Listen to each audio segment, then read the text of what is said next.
We're ready to get started with the next agenda item.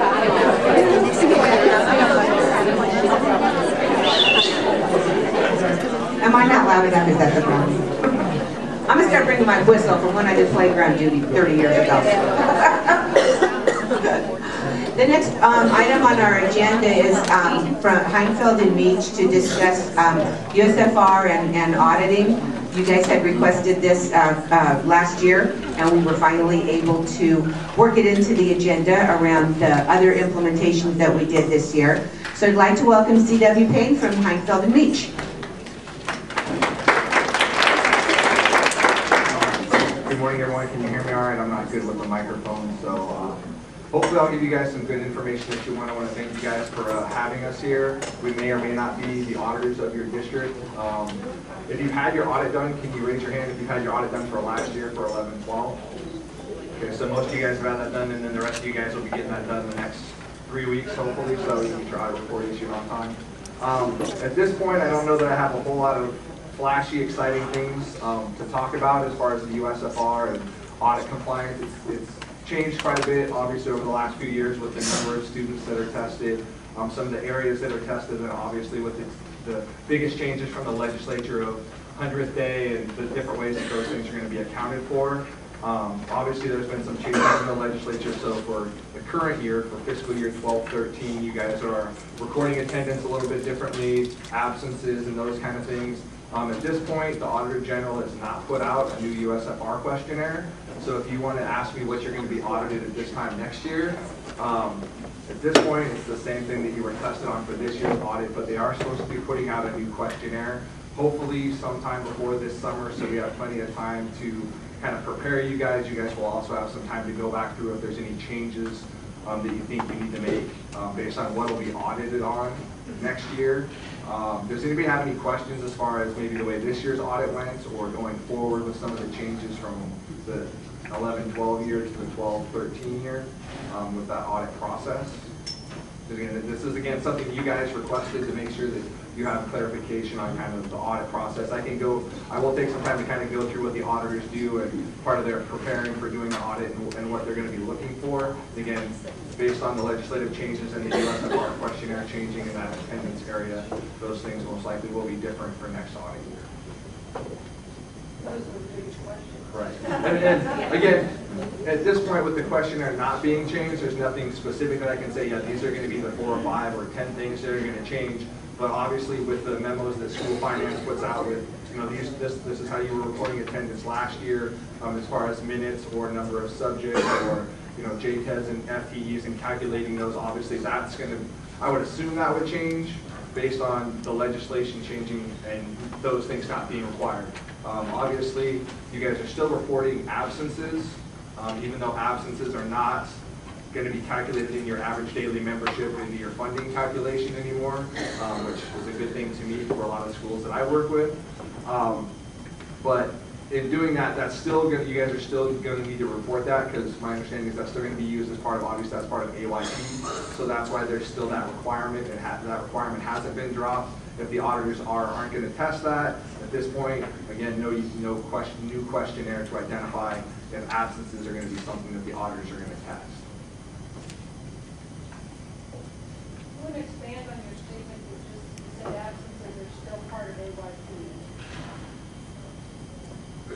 It's still part of the attendance calculation for AYP, correct? That changed.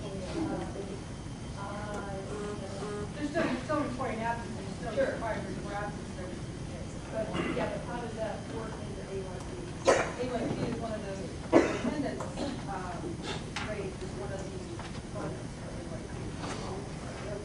AYP. As far as I know, yes. So, if you guys didn't hear Rose, and I was kind of talking to Rose about this and went to her presentation last week about this. That's again a question that I have. I don't really do audits anymore. I'm in the consulting realm, so I'm more in your guys' realm of having to deal with things live, not looking at what happened last year, just to make sure you're doing things correct today, so when the auditors come back in 12 months or 18 months to make sure you did it correctly.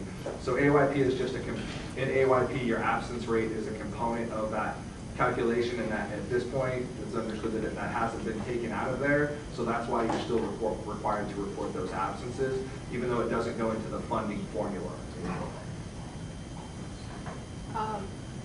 just had a question on the date of the enrollment when the student starts school and what's in our student management system. What is the date range you're looking for? Is it 5, 10? Her question is as far as the first day of enrollment compared to the enrollment form. So your first day of enrollment should be the day that the student, first day the student attends school. That should be what's in your register for that student is their first day of attendance. They actually come to school. That should be their first day of attendance. Not if they came and registered Wednesday and they didn't attend until Friday. Friday should be that first day of attendance, not Wednesday. The enrollment date can be Wednesday and the student starts on Friday, or does the date have to be the same as Friday? The same. Unless you're sometime. Enrollment date, yeah, enrollment date. The attendance date should start the day the student starts school. So I don't know if enrollment and attendance are two different things in my world as far as the definition, because you can enroll, but it doesn't actually mean you ever attended. So they may come and sign and enroll, and sign up to go to school, but attendance starts the first day they actually come to school as far as attendance. So enrollment and attendance are definitely two different things in my world. Does anybody do you guys agree with that? Because there's a big difference between being enrolled and attending. I can enroll in every one of your districts and only attend one. So there's a big difference between those two things. They're definitely not the same.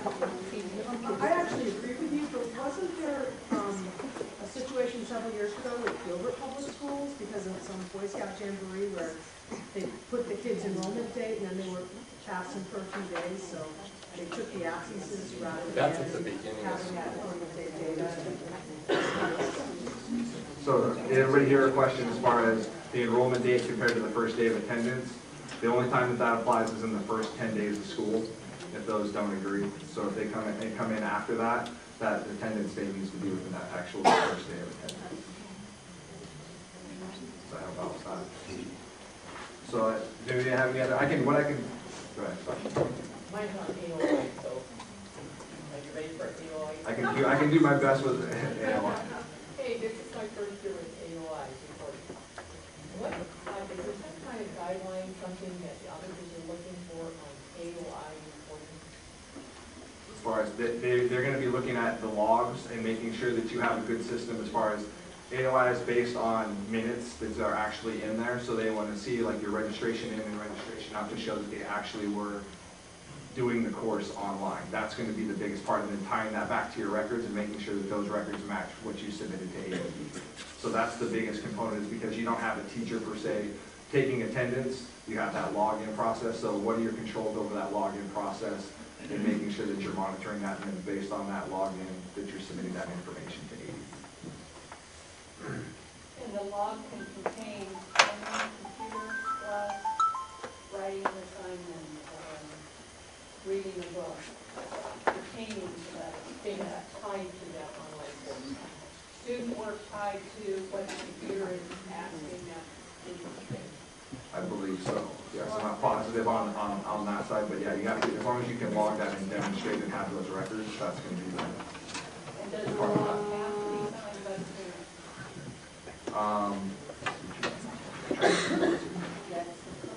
I know there's some approval on the log. I can't remember exactly who's starting off on that one. So the parent needs to sign off on that log. Yeah, Rose helping me out here a little bit today. So Another AOI question. FTE for an AOI student is based on how many hours of instruction the student submits? right, it's going to be based on those minutes for that course. Right? Nothing to do with the teacher says the course is supposed to be this many minutes. It's what the student submits and how many subjects the student takes, correct? Right. Right. It's going to be based on that information. So again, when you go into your calculation of an FTE and comparing that AOI course, maybe if they're also going to a regular district, taking all those minutes and hours and cramming them into that one FTE to that calculation.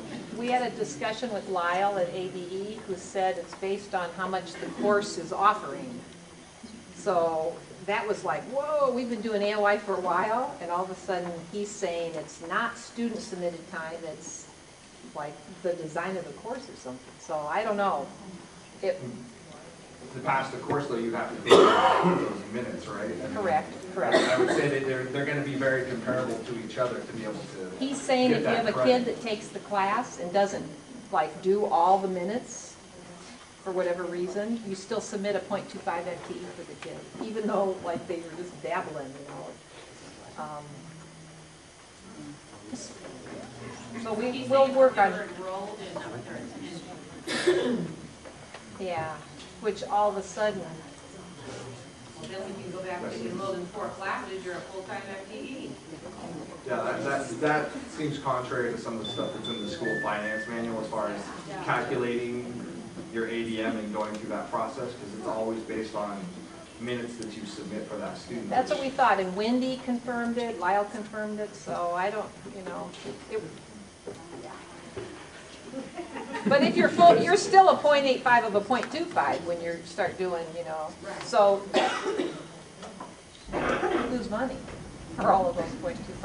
I'll have to maybe ask a few auditors. I know as we do go through the audit test work, and that's something that I haven't heard a lot about. Obviously, it's something I think every year there's more and more and more schools. You guys are offering that more and more. So based on that expanding, there'll be more test work. But I know a lot of the districts, as we go through and do the audits, there's only, you know, in comparison to the audits that we do, a handful that we're dealing with a lot of the AOI issues as far as calculating.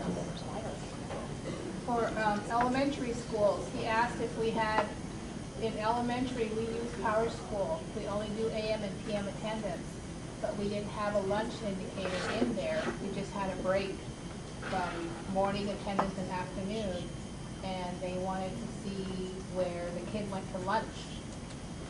Should we always put that in our bell? Your lunch should be in your bell schedule, so that way the auditors can go through and calculate the instructional hours for the day.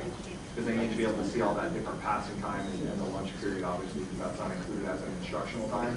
So if you're there from 8 to 3 or 8 to 2, whatever that time frame is, if you don't include that, how are you able to calculate your instructional minutes? You should have a bell schedule that includes all of that time in there.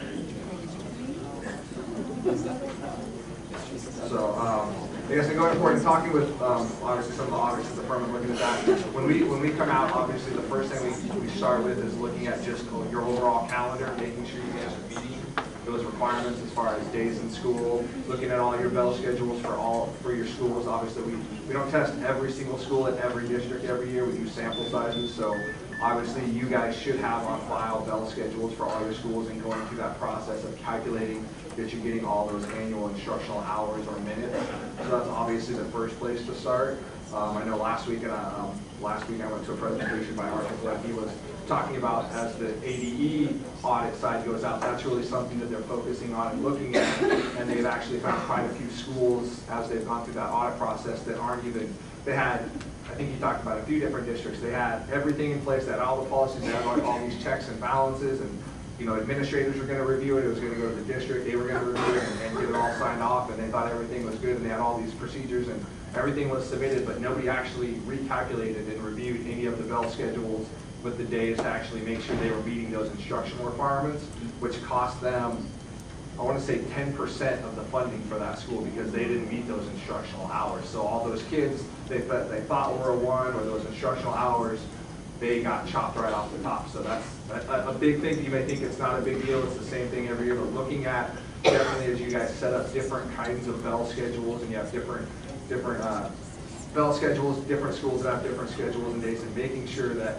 you go through each one of those schools and they're meeting those overall requirements for annual instructional minutes or hours and being part of that process. Because if we do your audit and we have that's reported, ADE is probably going to go in and look at it and say, okay, what is this related to in regards to funding? And that's also part of when ADE goes out and does their audit. That's something that they're focusing on because, again, attendance is linked to that funding source. So if you're overestimating those numbers and over-reporting that, that's going to, in return, be a refund back to the state if they've overpaid you for that. So be aware of that. The same if you're calculating incorrectly, maybe you're underreporting some ADM or doing something wrong, you may be costing your school some money through that process.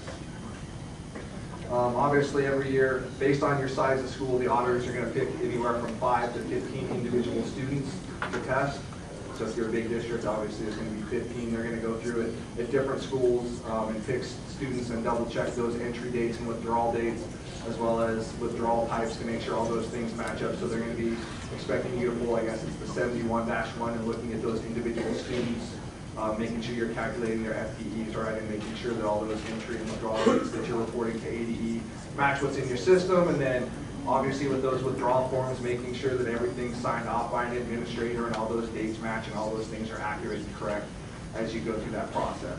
The same thing with those kids that go to school and are gone for those 10 unexcused days, making sure that you're filling out, you're not just withdrawing them, but you have those forms filled out, you have them in the file when it's that first day, or the last day of attendance, depending on how your system works, and that you're being consistent. If your system is the first day of non-attendance or that last day of attendance, putting that in there and making sure that that's submitted accurately to ADE. And again, tracing it back to those source docs to make sure you have that information on file for that individual student and all the sign-offs.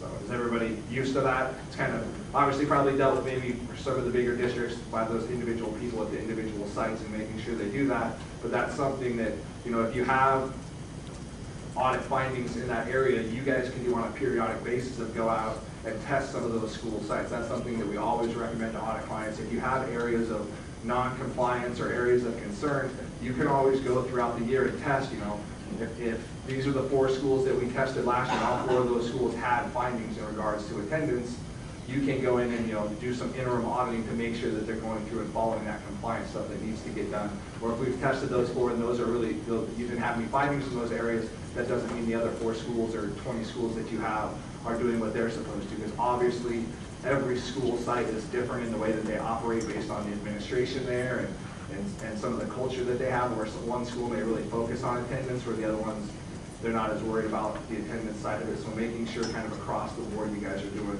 the same thing and being consistent and applying your policies. Because I don't know, obviously the bigger you get, we go to 3 or 4 schools, one school says, well, this is how we do it, and then this is how we do it, and you say, well, you both do it differently, you're getting it done right, but neither one of you is even following the policy that you have. So, making sure that you're consistent with your policy. There's always that big disconnect, right? You've got the USFR, you have this great library of resources and policies and procedures for your district, and it says this is how we're going to do everything, but in the real world, you don't really apply any of what the policies and procedures are because it's too cumbersome, it takes too much time, whatever it is. The reason sometimes it's cumbersome is because there's those checks and balances in place to make sure that you're following those policies and procedures. So just something kind of on a bigger side to see. Obviously, as you guys upload and look at stuff, you guys are all reconciling and looking at your 72-1. That's something else the auditors look at. I know one of the questions was, when the auditors come out, is there expectation that our records match ADE records exactly? That's the expectation. That's what's in the questionnaire. Does that information match exactly? Every year there's a few districts that have us come out and kind of do a preliminary audit based on as they're going through the year, as they get ready to prepare their budget, we'll do some testing on attendance to make sure they've got their funding correct. Well, in early April, March, they're kind of going through and they're constantly reconciling throughout the year and making sure all their attendance is correct. But you need to make sure that, and you guys may or may not do this, based on the last time ADE runs aggregation and goes through their entire process, until they basically lock down that year, you have to continue to reconcile, right? Because every time you upload, something could have changed. Even if you don't know you changed it or you didn't think you changed anything, or they run aggregation, hey, I did this in April, we haven't changed anything, we've had our 100 days, we've got 10 days, 20, 30 days left of school, none of that information is really going to matter going forward per se as far as funding, because the 100th day and all that stuff is right, but you're still doing your uploads, and the ADE runs that aggregation. Those numbers change, the auditors are going to go off that last time ADE ran aggregation, right? Because that's going to be the information that's on the website that's out there for funding and everything else. So make sure, obviously, as you're going through and doing those reconciliations, you do it one last time after ADE's kind of ran that last aggregation for the year. Because the district, one of the few of the districts that I went through, they were good, and then I said, well, this is what's on the report today. I ran this report today, and this is what you have. The numbers don't match. What happened? Obviously, yeah, back in April you reconciled, but it's now, later on, the auditors are going to be looking at the live data or the most recent data that's on ADE's website. So do you guys do that? You're aware of that, obviously, making sure your sites do that, or whatever your process is. That's another, maybe something that people overlook, where they can show auditors, yeah, we reconciled, but now the numbers have changed and we have no idea why. That's still going to be an audit finding because your information will still be matching through that process. What do they do, like, maybe, what did Art say, like 5 to 10 a year maybe, that they do? they just randomly, kind of like the Auditor General, they randomly go through the performance audit. ADE is kind of going through and just randomly doing audits to make sure that you're in compliance with attendance and other areas. So there's no real, per se, rhyme or reason how they do it, but they go through and pick some schools and get that test work done as well. So unfortunately, you get our annual financial statement, USFR Compliance audit, and you may also be getting another ADE audit as well. So not to say that how they do it, but it's possible if you have a lot of audit findings in an area, maybe ADE wants to do a little more digging, because obviously when we do it, we're selecting anywhere from 5 to 15. When ADE comes out, I'm not sure how many they select. I'm sure it's more than 5 or 15, it may be 50 or 100, because their focus is going to be on that one area where we're testing kind of the entire district in lots of different areas. They can really hone in and focus on 1 or 2 specific areas and really test that to make sure, maybe it was auditor's luck and we picked 2 out of the, 2 out of all the ones that you do that were incorrect, and AD comes out and tests 100 and they don't find anything wrong. That's always kind of auditor's luck. You can do whatever you want and say everything's perfect. If there's one out there, odds are somehow the auditor's randomly going to pick that student for part of that partial day attendance or that entry slip or withdrawal slip, whatever it is, just didn't get signed off on. So They have radar. I haven't done audits in a while, but towards the end when I was doing audits, I said, okay, my goal is to I'm going to try to not pick anything where I'm going to have a finding. Because every time I have a finding, I get 5 more hours worth of work that I have to do. So let's see if I can pick things that aren't findings. And when I try to pick things that weren't findings, I think I found more than I had in the past. So it's like, and even nowadays, for the most part, a lot of it's just software generated. The auditors have lists, they have the database, and the software just randomly makes selections. So, Jeff. I was going to ask how you picked. Yeah, it's random. I think they're thinking on how some of the information they get. There's software in some of the audit work papers which just does some Binford's Law random selections and things like that. So it really is completely just luck of the draw based on, again, depending on how many schools you have, obviously we're gonna try to rotate through those schools and not pick the same 2 or 3 schools, 5 schools every year to test. But then once we pick that school, it's just a random selection of the kids that are on that school draw. So you can pinpoint whatever, if you have a problem area, you're trying to focus on that one, but again, the audit is just kind of random. So, yeah. On a suspension, say a student gets suspended for 9 days and they don't come back for an additional 5 days, and we didn't drop the student because the OSS is excused and it's 5 unexcused, that's okay, right? Right, it's that 10 unexcused absence. It's just the unexcused. Right. Again, that's where you have somewhat of the advantage now going forward, since your absences don't calculate against your attendance. If you have kids that have what I would always call high absenteeism, it doesn't affect your funding as much as it has in the past. Kid comes to school every 9th day, you're going to get funded like they were there all year, where in the past, if you had lots of kids that did that, you'd have a reduction in the calculation to have an adjusted ADO. So just try to get them there the first day and get them there, I guess, every 9th day. Strategy if they only come to school, like once a month. So. If we do our like internal audit and we turn it, and we do find things that we inspected or something, that we need to document that, and we just fix the form and put it in the file. So her question was, if we do internal audits and we find things that are wrong, just get them fixed. You can document, hey, we identified this was wrong, we went through and fixed it. But again, it's just like anything else. If you're going through and reviewing things and you've uploaded something to ADE and it kicks back a bunch of information, but you fix it, do the auditors really care that you had a whole bunch of errors the first time you uploaded? They're not going to worry about that. If you correct, when the auditors come out, if they have to identify the problem or tell you how to correct the problem, that's when you're going to have the audit finding. If you've already identified it and addressed that, then it's usually not going to be an audit finding in regards to those things. So again, get it corrected before the auditors come out. That's not going to be a finding. Do we have any other specific questions? One thing that I wanted to talk about that I've actually been dealing with a little bit this last week and preparing for some other presentations is, do you guys do a lot of block schedules? Yes. Block schedules? Does everybody have more than 3 subjects in their block schedule? Yes. Okay, because if you only have 3 subjects in your block schedule, you're not going to get a 1 FTE. So that's going to cost you a 0.25 FTE per student based on the way I'm reading this and everyone that I've talked to in regards to the statute change. You have to have a minimum of 4 subjects. It's not based on hours of instruction or anything else. If you don't have 4 subjects, and then I'm talking about high school here, sorry, about high school. If you don't have 4 subjects that are going towards graduation, you're not going to get a 1 FTE. So, even if they're at the hours. AOI and alternative schools, I think, it's different because it's not based on subjects.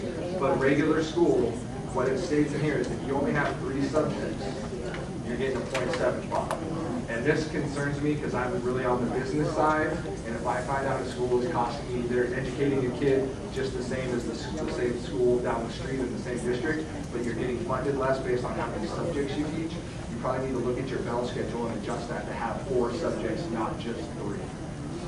You're saying simultaneous subjects, not over the course of the year the kid gets Right. 4 subjects.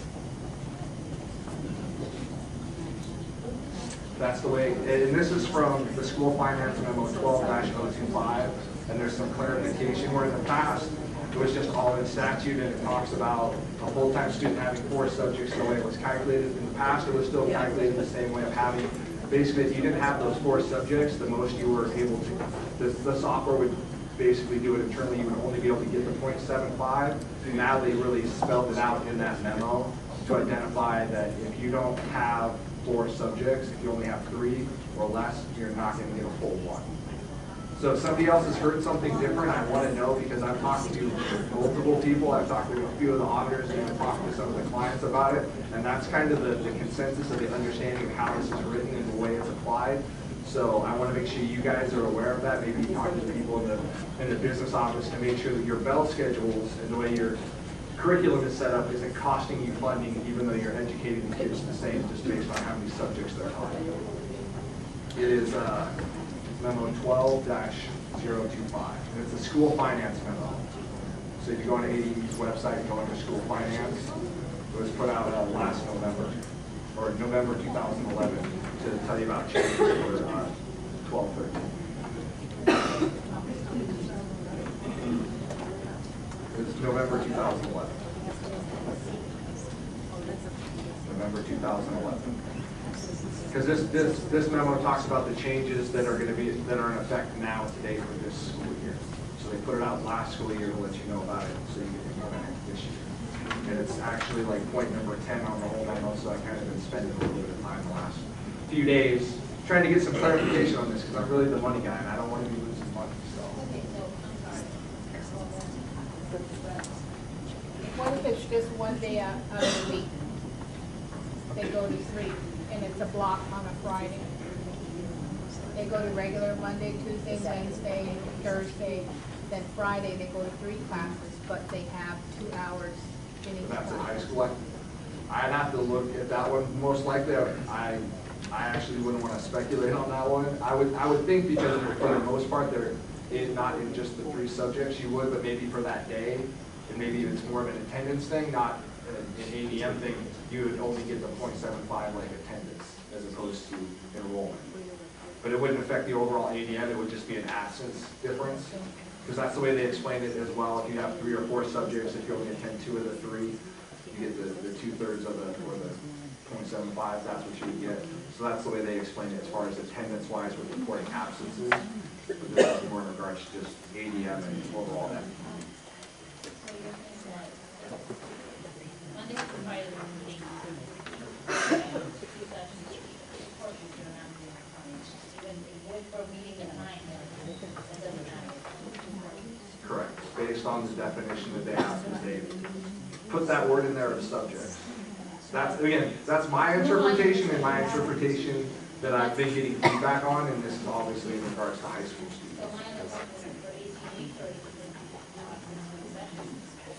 It doesn't, what it talks, what it says is a 3-subject instructional program meeting at least 580 hours for 180 days or the equivalent of 0.75.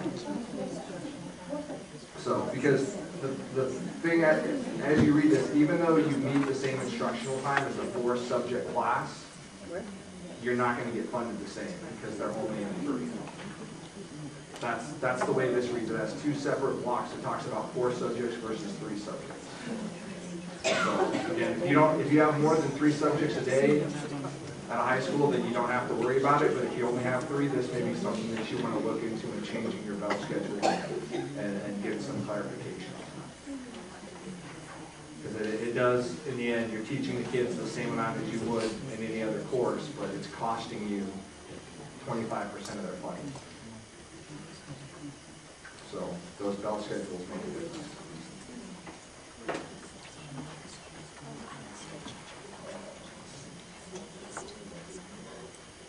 Does anybody have any other questions? About release times. As far as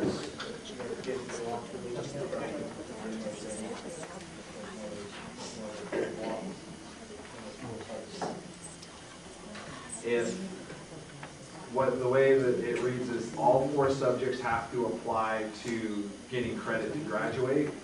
So if that course isn't going towards a credit for them to graduate, then it doesn't count as well. So you could be enrolled in 4 classes, and only 2 of those meet 2 of them are electives that you've already met the elective requirement, and 2 are core courses you need to graduate. You're only going to get 0.5 because you're not meeting the requirement to graduate. So the SSO part is that it's based on those classes qualifying for graduation to be able to be funded for those. So if your kid's taking 1 core class and 3 electives that they don't need to graduate, then you're getting a 0.25.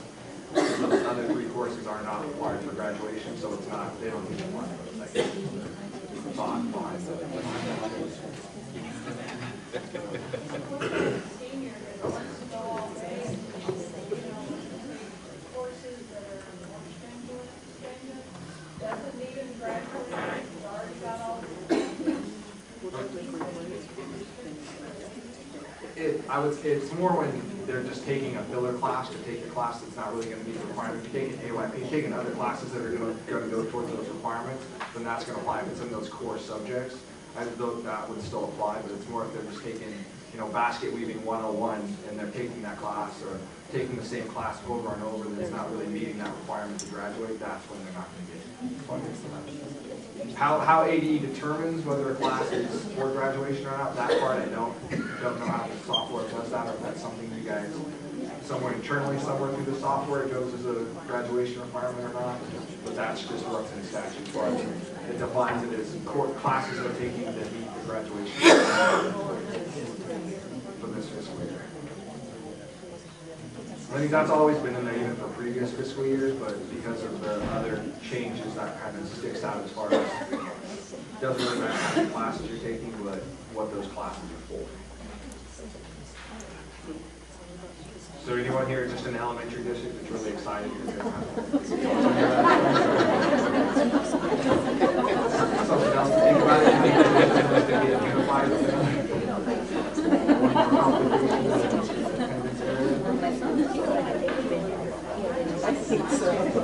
in regards, have you guys had any issues or concerns in regards to the audit, or things that are going through that maybe you don't have clarification on, maybe why they're testing that, or how they're coming up with some of the conclusions where you have a finding? Usually if you don't have a finding, you're not that concerned about it. But if there are areas maybe where you have findings for clarification, or maybe it's not you, it's someone that you know in the room that has this audit finding that they're not happy about. Everyone's happy with their audit findings? Let me make a note of that. Go back and tell everyone in the office that the ADM findings, no one's really concerned about them. Not that you're happy that you have the finding, but I guess that you understand why you have that finding. And there's no concerns, I guess, going forward to make sure that you're doing those things correctly.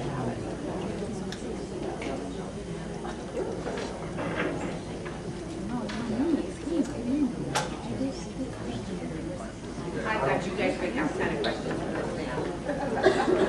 Yeah, I'm sorry if I brought up this subject of the 3 periods, but it's just, I'm going to be doing a full-day training class on this, and I'm trying to get some clarification, because that is one thing that's really stuck out this year is a change in 12-13, but it really has been the same way actually probably for the last 4 or 5 years of that, but they really identified it and kind of made it stick out, because it's always been the statute there, try to make it stand out more. So, just something to be aware of as you go back and talk to the curriculum side, and obviously that affects the way students are educated.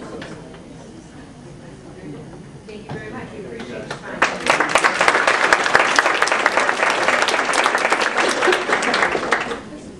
I was surprised at the conversation about the 3 grades because that would not occur to me. It's always been 4 subjects. 4 subjects, 20 hours a week, 20 hours a year. That's how we get paid. So are there schools doing only 3 subjects? Okay. Sure, and you're at 0.75.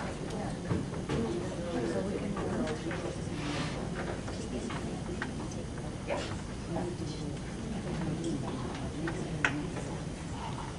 Because it's only 3 subjects. So Synergy set up to do sections, bell schedule, minutes, FTE, and that'll be 0.75.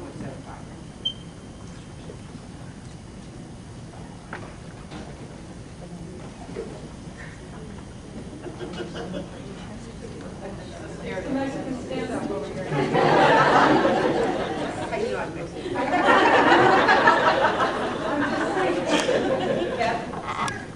Definition of subject.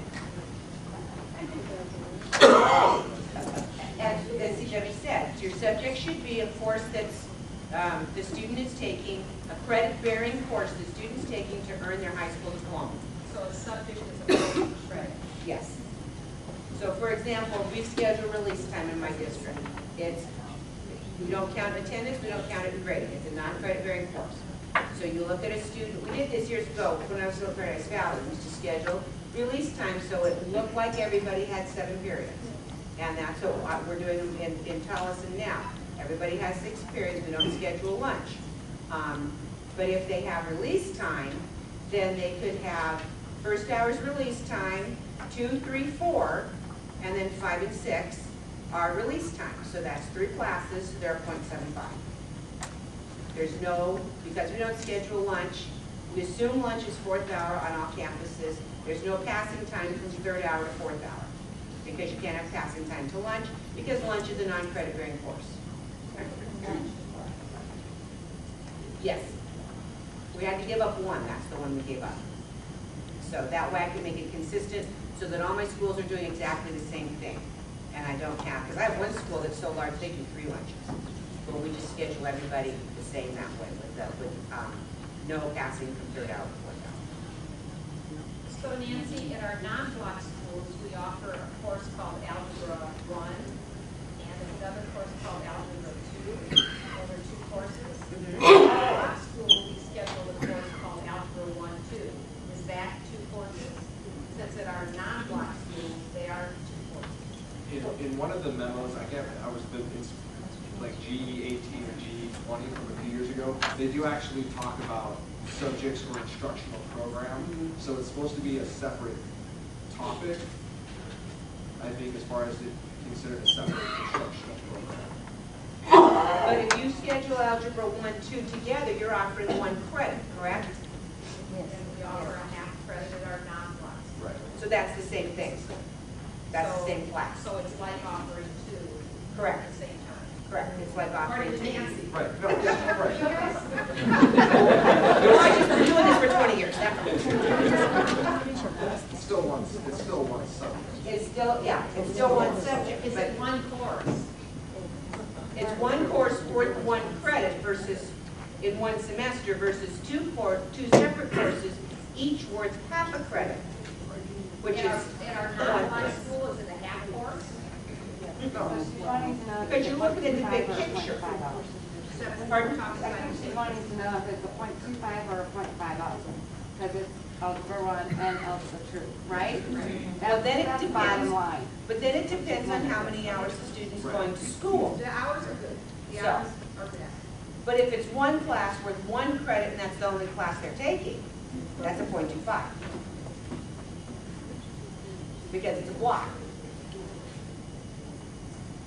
That's why your bell is, and I don't know Infinite Campus, so I don't know. But that's why it involves your calendar, your bell schedule, your section. That's the way Sassy works. That's the way Synergy works. And I don't know how Infinite Campus works, so I'm not comfortable answering that. I'm just telling you from the way the law is written, from the practice that I've always done for all the years I've done this, that's 1 credit class is the same as 2 half credits. So it would depend on how many sections in which the student's enrolled, how many hours per week the student attends class, and then how many hours per year the student attends class. Thank you.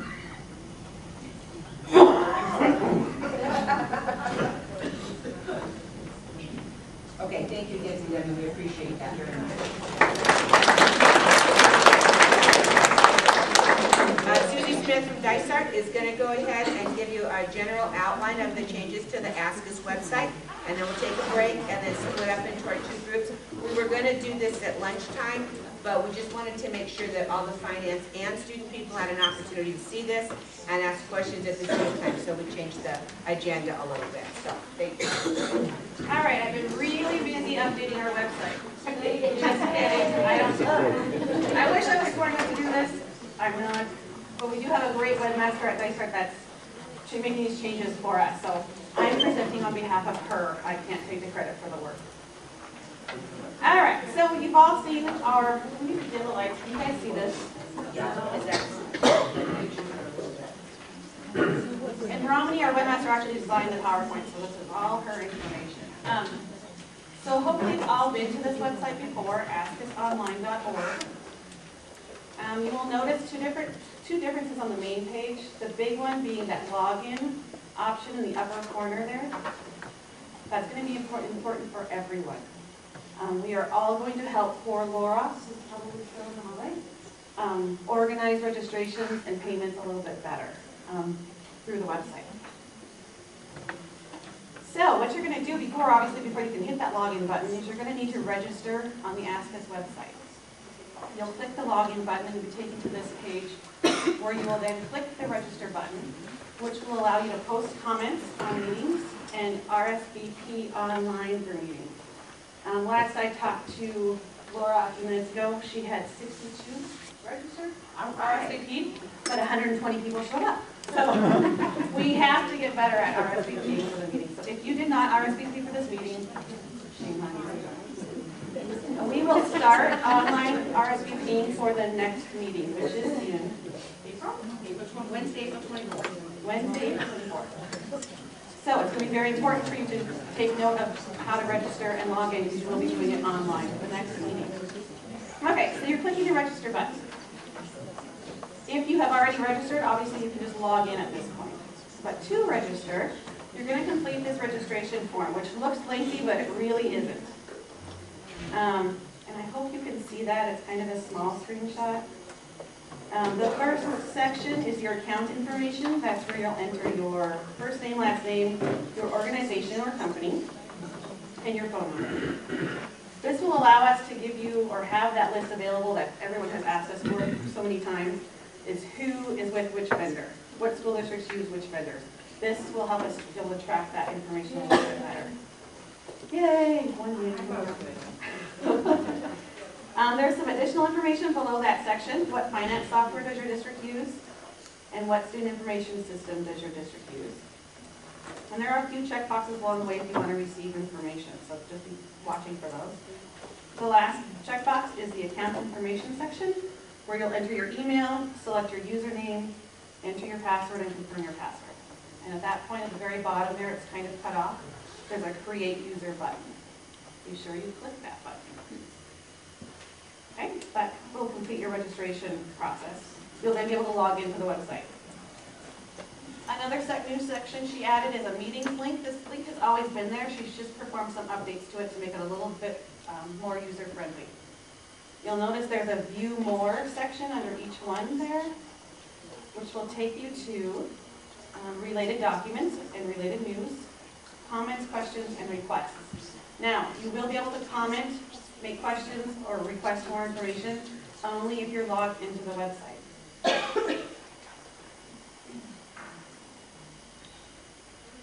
And then when you add a comment, there's a little box. She's entered a couple comments there for us to look at. You can respond to them. Again, you have to be logged in order to see this information or to be able to add any information. Then the big one, the RSVP section. Again, this is only available if you're logged in and registration is open. So we'll only open registration during certain times whenever Laura's going to start tracking that. The first time that you register, you'll click the register button. So you'll see there's a register button next to the March 19th, 2013 board meeting. I don't know why any of you would register for that, but I think it's just a sample. You'll click the register button. Once you've already been registered, that register button will change to an update button. So that's for, let me share the screenshot here. So if I've registered for both Romney and myself, and I find out Romney's not coming, I can click that update button to change that existing registration. Does that make sense? So the first time you'll register, if you're going to need to update that, you'll hit the update button. So this is what the registration example looks like. You'll RSVP for the number of people, enter your payment type and your PO and all that good stuff, and then list the attendees. So what this means is only one person from your district needs to register. We don't want you to register. I wouldn't want to register myself and have Romney register me as well. So if you're not sure who's all coming with you, just register yourself. If you know of the group of you is coming, register everyone only once. And I believe, do you remember if there's an error message if you're already registered? Yeah. I think there's an error message. Incorporate that, yeah. This also allows us to see who's coming. You'll be able to see this as well. So we always want to know, I have to talk to Diana, wonder if she's going to come. This will show you who's already registered and where they're coming from. Any questions on that part? Once you register, you'll receive the confirmation email. Again, this will only go to the person who is logged in when they perform the registration. You need to share that, and you can do that through your own email system. I think that's it. Any questions on this? Looks good. I will pass that along to everyone. Again, we're going to do this for the April meeting, so I'll probably send you, or I will be sending everyone an email with the link to the ASCUS online reminding you to register. We're going to watch it very closely for the April registration. If we only have 20 people registered, we're going to know something's a little off. So if you keep seeing emails from one of us, it's probably because we only have about 20 people registered. We know that's not accurate. And if you don't get that email me and let me know, so we can make sure that we get you onto the list, so that we can get this going and get everybody into the system. Okay. All right. We'll take a break and bring people.